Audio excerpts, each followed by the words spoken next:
Movie की start ही पुष्पा के एक ड्रीम के साथ होती है, जिसमें वो एक जापानीज शिप में होता है और फिर पुष्पा और जापानीज लोगों के बीच एक फाइट होती है।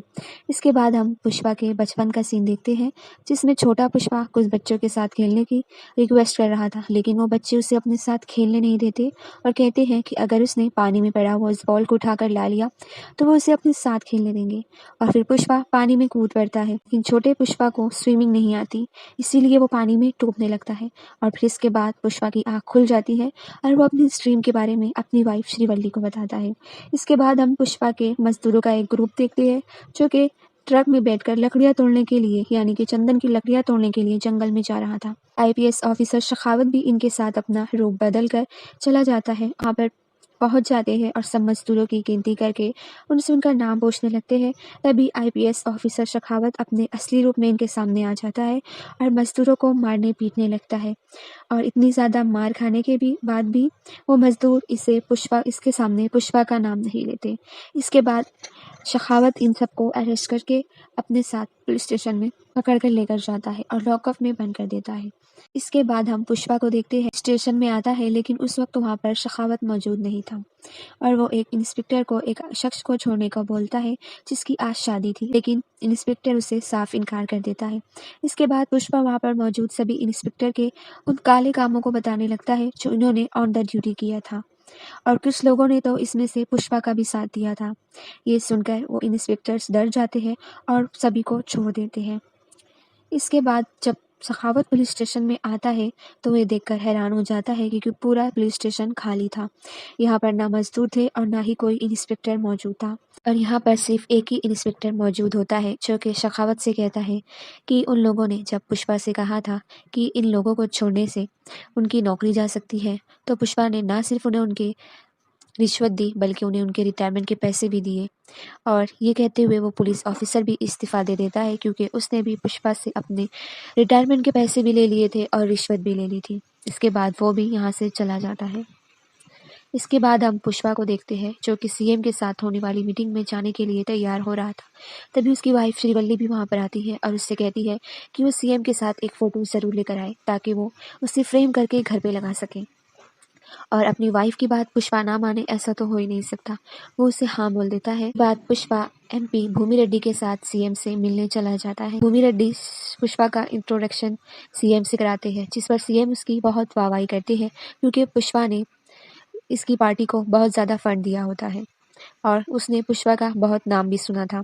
और जब बात फ़ोटो निकालने की आती है तो सीएम साफ इनकार कर देते हैं, क्योंकि पुष्पा एक 2 कौड़ी का स्मगलर है, और अगर सीएम ने पुष्पा के साथ फ़ोटो निकाल लिया तो वो अखबार में छपेंगी, तो इससे उसकी इज़्ज़त लोगों के बीच कम हो जाएगी। पुष्पा का बहुत ज़्यादा ईगो हर्ट होता है।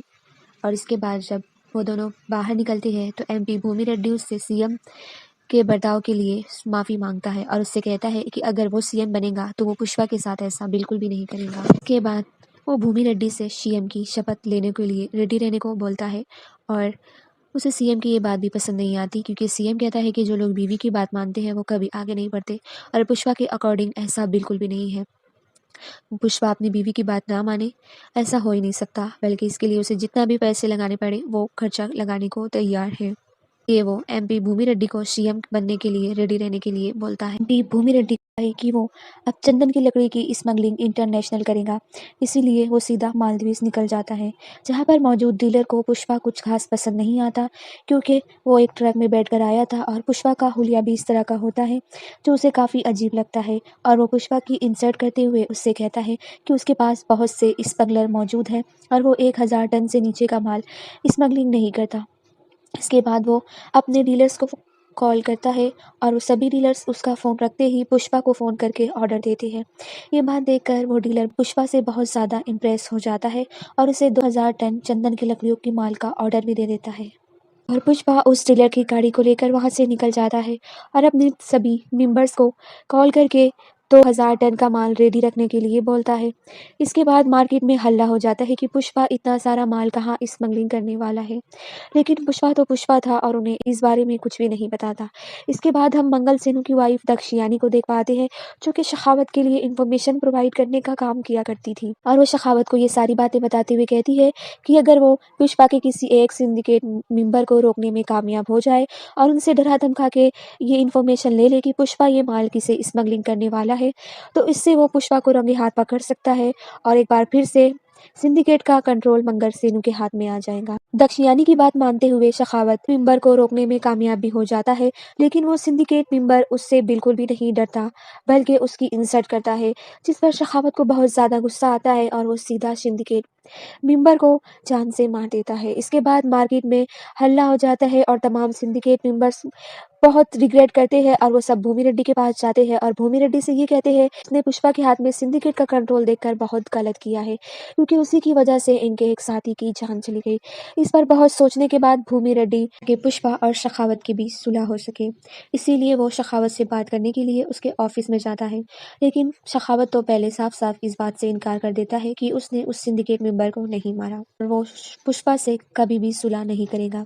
जिस पर एमपी भूमि रेड्डी उसे समझाने की कोशिश करता है कि क्या हुआ अगर उसने पुष्पा के सामने कपड़े उतार दिए तो। इस पर गुस्सा होकर शेखावत ऑफिस में मौजूद सभी लोगों को बाहर जाने का बोलता है और एमपी भूमि रेड्डी से कहता है कि वो उसके सामने अपने कपड़े उतार दे। जिस पर एमपी भूमि रेड्डी पहले तो मना करते हैं, लेकिन वो समझ जाते हैं कि शेखावत सिर्फ और सिर्फ पुष्पा के मुंह से सॉरी सुनना चाहता है। इसीलिए वो अपने कपड़े उतार कर उसे मनाने की कोशिश करते हैं और उससे कहते हैं कि पुष्पा उसे सॉरी ज़रूर बोलेगा। जिसे सुनते ही शेखावत की खुशी का और ठिकाना नहीं रहता और वो एक पार्टी थ्रू करने का बोलता है, जिसमें सभी सिंडिकेट मेंबर भी शामिल होंगे और उन सबके सामने ही पुष्पा को उसे सॉरी बोलना होगा। जिस पर एमपी भूमि रेड्डी मान जाते हैं और अब दिन देखते हैं कि पार्टी शुरू हो जाती है, जहाँ पर पुष्पा ने कुछ ज़्यादा ही पी रखी होती है। उसका पार्टी में जाने का बिल्कुल भी मूड नहीं होता, लेकिन अपनी वाइफ श्रीवल्ली और एमपी भूमि रेड्डी के बोलने पर वो पार्टी में जाने के लिए तैयार हो जाता है और जाकर शेखावत के सामने चेयर पर बैठ जाता है, जहाँ पर भूमि रेड्डी उसे बार बार सॉरी बोलने के लिए फोर्स करते हैं, पर पुष्पा शेखावत को सॉरी बोल देता है और इस बात को शेखावत बहुत इंजॉय करता है और इस बात को रिकॉर्ड भी करके रखता है और पुष्पा ये कहकर वहाँ से चला जाता है। लेकिन जाते जाते उसे बहुत रिग्रेट होता है, क्योंकि पुष्पा राज तो किसी के सामने झुकने वाला नहीं था, तो फिर उसने शेखावत को सॉरी कैसे बोल दिया। इस बात का उसे बहुत पछतावा होता है और वो अपनी गाड़ी में बैठ जाता है और आकर सीधा इधर जो शेखावत इंजॉय कर रहा था उसे गाड़ी से ठोककर पुल में गिरा देता है। ये बात देखते ही एमपी भूमि रेड्डी बहुत गुस्सा होते हैं और वो पुष्पा से कहते हैं कि उसने एक बार फिर से सब कुछ बिगाड़ दिया। इस पर शेखावत को तो कुछ समझ में नहीं आता कि उसके साथ अचानक से ये क्या हो गया, इसलिए वो गुस्से से पुल से बाहर निकलता है और पुष्पा के सामने आकर खड़ा होता है और इससे कहता है कि वो पुष्पा को उसकी औकात याद दिलाकर ही रहेगा और वो उसे टाइमिंग, डेट और दिन सब कुछ बता देता है जब वो 2000 टन के माल की स्मगलिंग करने वाला है और अगर शेखावत के अंदर हिम्मत है तो वो उसे रोक कर बताए। अगर शेखावत ने उसका माल पकड़ लिया तो पुष्पा सिंडिकेट छोड़कर हमेशा के लिए चला जाएगा और फिर से मजदूरी करने लगेगा। जिस पर शेखावत मान जाता है और हम यहाँ पर देखते हैं कि एक बार फिर से पुष्पा और शेखावत के बीच टक्कर का मुकाबला होता है और शेखावत यहाँ पर पुष्पा को चैलेंज करता है कि वो पुष्पा को पुष्पा की औकात दिखाकर ही रहेगा।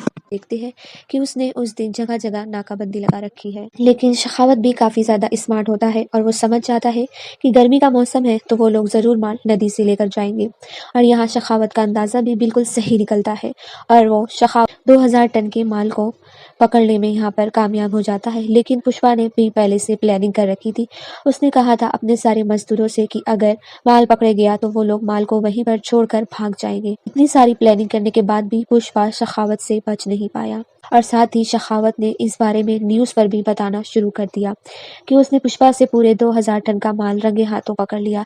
अब उसे बस पुष्पा के आने का वेट है ताकि वो सिंडिकेट छोड़कर जाए और फिर से मजदूरी करने लगे। फिर हम देख पाते हैं कि सभी रिपोर्टर्स भी यहाँ पर पहुँच जाते हैं और शेखावत से कई तरह के सवाल करने लगते हैं और इधर मंगल सेनु और उसकी वाइफ दक्षयानी भी इस बात से बहुत खुश होते हैं। लेकिन तभी मंगल सेनु का दिमाग चल जाता है और वो उस माल को चेक करने के लिए जाता है, जहाँ पर उसे पता चलता है कि ये इसमें से एक भी चंदन की लकड़ी नहीं है, बल्कि चंदन के जैसी दिखने वाली कोई और लकड़ी है। तभी वो शेखावत को फ़ोन करके इस बारे में बताता है। शेखावत को अपनी बेवकूफ़ी पर बहुत पछतावा पछतावा होता है। दरअसल फिर उसे याद आता है कि जिस फ्रूट्स कार्ड को उसने ट्रक के पहले रोका था उसको कोई ब्लूट कार्ड नहीं बल्कि पुष्पा ने उन्हें चंदन की लकड़ियों में कन्वर्ट कर दिया था और अब वो ब्लूट कार्ड आराम से चेन्नई का बॉर्डर भी पार कर चुकी है। इस पर सखावत को बहुत ज़्यादा गुस्सा होता है। तभी वहाँ पर पुष्पा भी आता है। यहाँ पर पुष्पा और सखावत के बीच इशारों में एक बातचीत होती है जिसे पुष्पा और सखावत ने ऑन स्क्रीन बहुत अच्छी से प्ले किया है। इसके बाद पुष्पा सखावत को एक फूल देता है, फूल कहते हुए, और वहाँ से निकल जाता है। हम देख पाते हैं कि माता की फेयर में पुष्पा का सारा परिवार पहुँचता है और यहाँ पर श्रीवल्ली को चक्कर आते हैं जिससे यहाँ पर सभी को खुशखबरी है ऐसा मालूम होता है। लेकिन पुष्पा ये बात सुनते ही वहाँ से गायब हो जाता है और थोड़ी देर के बाद साड़ी पहनकर माता का भेष लेकर आता है और नाच अजीब तरह का डांस करने लगता है, जिस पर आकर श्रीवल्ली उसे रोककर उससे पूछती है कि वो ऐसा क्यों कर रहा है। जिस पर पुष्पा उससे कहता है कि उसने सुना है कि अगर माता का रूप लेकर साड़ी पहनकर कोई कामना की जाए तो उसे माता ज़रूर पूरी करती है। जिस पर श्रीवल्ली उससे पूछती है कि उसकी ऐसी भी क्या कामना है जो उससे माता से पूरी करवानी है। जिस पर वो कहता है कि वो एक बेटी, प्यारी सी बेटी चाहता है ताकि वो उसे खानदान का नाम तो दे सके, और अगर बेटा हुआ तो वो पुष्पा की तरह ही बदनसीब होगा जिसे वो खानदान का नाम नहीं दे पाएगा। जिस पर श्रीवल्ली उसे समझाते हुए कहती है कि ज़रूरी नहीं कि बच्चों को खानदान का नाम दिया जाए। इसके बाद ये दोनों मिलकर यहाँ पर डांस करते हैं और यहाँ पर अंगारी सॉन्ग प्ले होता है। इसके बाद हम देख पाते हैं कि जतरा में आए हुए कुछ लड़के मोहन मुलंडी पुष्पा के बड़े भाई की बेटी को छेड़ने लगते हैं जिससे पुष्पा को देखा नहीं जाता और वो इन सब की जी भर के धुलाई करता है। इसके बाद वहाँ पर पुष्पा का बड़ा भाई मोहन मुलंडी भी आ जाता है और वो पुष्पा से कहता है कि कुछ लड़के उसकी बेटी को छेड़ रहे थे। ये बात उसे इतनी गिरी हुई नहीं लगी जितनी गिरी हुई उसे ये बात लगी कि पुष्पा ने उसकी इज्जत को बचाई, और वो यहाँ पर पुष्पा और उसकी माँ की फिर से बहुत ज़्यादा बेइज्जती करता है। जिस पर उसकी बेटी भी ऐसा करने के लिए उसकी बेटी उसे मना करती है। तभी वो अपनी बेटी को खींचकर एक चांटा लगा देता है और उसे खामोश रहने के लिए कहता है और कहता है कि पुष्पा तुम्हारा चाचा नहीं बल्कि मैं कभी भी उसको अपने खानदान का नाम नहीं दे सकता। इस पर श्रीवल्ली से ये सब कुछ बर्दाश्त नहीं होता और वो आकर मोहन मुलंडी से कहती है कि उसे पुष्पा को उसके खानदान के नाम की कोई ज़रूरत नहीं। अगर वो यहाँ पर आए हुए किसी भी आदमी से पूछे तो वो उससे कहेगा वो पुष्पा के लिए ये काम करता है, वो काम करता है। पुष्पा का अपना ही बहुत बड़ा नाम है और उसे उसके खानदान के नाम की ज़रूरत ही नहीं, तो वो अपना नाम अपने पास ही रख। और वो श्रीवल्ली ये कहते हुए यहाँ से चली जाती है कि मोहन मुलंडी हमेशा उनकी खुशियों को आग लगाता है। इसके बाद हम देख पाते हैं कि मुल्लती मोहन उन सभी लोगों को जिसने उसकी बेटी के साथ भान की थी, उन सभी लोगों के आधे बाल मुंडवाकर जूतों का हार पहनाकर गधे पर बैठाकर पूरे जतरा में घुमाता है। बात करें सखावत की तो इससे पहले ही भूमि रेड्डी ने इस बात की इन्फॉर्मेशन दे दी कि पुष्पा क्या करने वाला है। जिस तरह हमने मूवी के स्टार्ट में देखा था कि पुष्पा ने भूमि रेड्डी से कहा था कि वो सीएम बनने के लिए तैयार हो जाए, तो सीधा दिल्ली जाकर वीरा प्रताप से बात करे ताकि वो इसे सीएम बना दे। जिसके बाद हम देख पाते हैं कि पुष्पा ने पहले ही मीरा प्रताप के बड़े भाई को बहुत सारे पैसे देकर इस बात पर राजी भी कर चुका है और वो भूमि रेड्डी को सीएम भी बना देते हैं। बात सखावत और मंगल सिंह और इसकी वाइफ के जरिए ये बात सीएम तक पहुंच जाती है, जिसके बाद इन लोगों को तमिलनाडु के बॉर्डर के पास जाकर छानबीन करने का परमिट मिल जाता है। और फिर जैसे ही सखावत अपनी टीम के साथ वहां पर पहुंचता है तो उसे वहां पर लकड़ी का एक टुकड़ा भी नहीं मिलता। लेकिन इस बार सखावत पुष्पा का दिमाग लगाते हुए पानी में कूद जाता है, जहाँ इसे पानी में बोट पर बंधी हुई बहुत सारी फ्रूट कार्स दिखाई देती है जो कि चंदन की लकड़ी से ही बनी हुई थी। लेकिन इससे पहले कि वो इसकी इन्फॉर्मेशन सभी लोगों को दे पाता, वहां पर मौजूद सभी शिप का इंजन चालू हो जाता है और वो सीधा श्रीलंका की तरफ निकल पड़ती है, जिसका पीछा सखावत और इसकी टीम भी करती है। लेकिन वक्त लगते ही वो सारी शिप श्रीलंका के बॉर्डर को पार कर लेती है, जिसके बाद एक बार फिर से सखावत के हाथ कुछ नहीं लगता। श्रीलंका के बॉर्डर पर सखावत को पुष्पा भी दिखाई देता है जो कि पुष्पा राज वाला ही स्टाइल मारकर इसे मानो चुरा रहा हो, जिसे देखकर सखावत को बहुत ज्यादा गुस्सा आता है।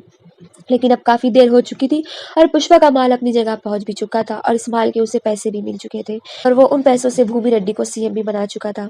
और यहाँ पर पुष्पा पूरी तरह अपने प्लान में कामयाब हो जाता है और साथ ही मौजूद सीएम को इस बात पर बहुत रिग्रेट होता है कि उसने पुष्पा के साथ सिर्फ एक फोटो लेने से इनकार किया था और पुष्पा ने उससे उसकी पोजीशन ही छीन ली। सीएम बनने के बाद मीरा रेड्डी सबसे पहला विजिट पुष्पा के घर का ही करते हैं और वहाँ पर मौजूद सभी रिपोर्टर्स को ये बात बहुत अच्छी तरह से मालूम होती है कि पुष्पा ने जब पहली बार सीएम से मिलने जा रहा था तो इसने इसी डेट के बारे में कहा था कि सीएम इस डेट पर इसके घर पर आकर खाना खाएंगे। और पुष्पा ने ये कर भी दिखाया था।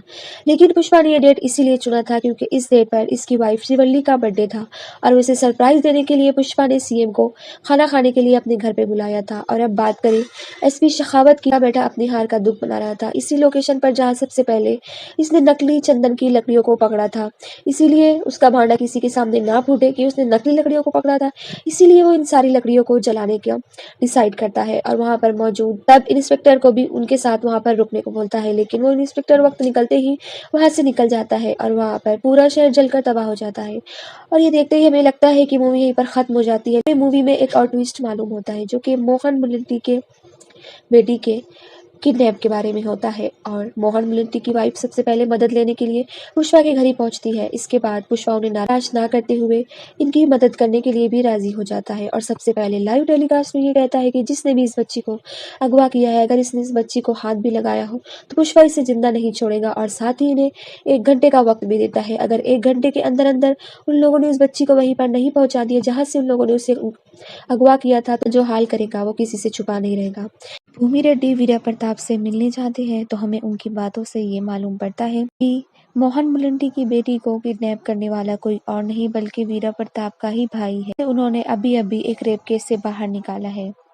वीरा प्रताप भूमि रेड्डी से कहते हैं कि वो पुष्पा से कह दे कि वो इन सब मामलों से दूर रहे। भूमि रेड्डी पुष्पा को फोन कर इन सब मामले से दूर रहने का कहते हैं और उसे समझाते हैं कि मोहन मुलट्टी तो उसे अपना भाई भी नहीं मानता, तो फिर वो उसके लिए इतना सब कुछ क्यों कर रहा है। जिस पर पुष्पा उन्हें कहता है कि भले ही वो उन्हें भाई नहीं मानता लेकिन उसकी बेटी उसे चाचा जरूर मांगती है।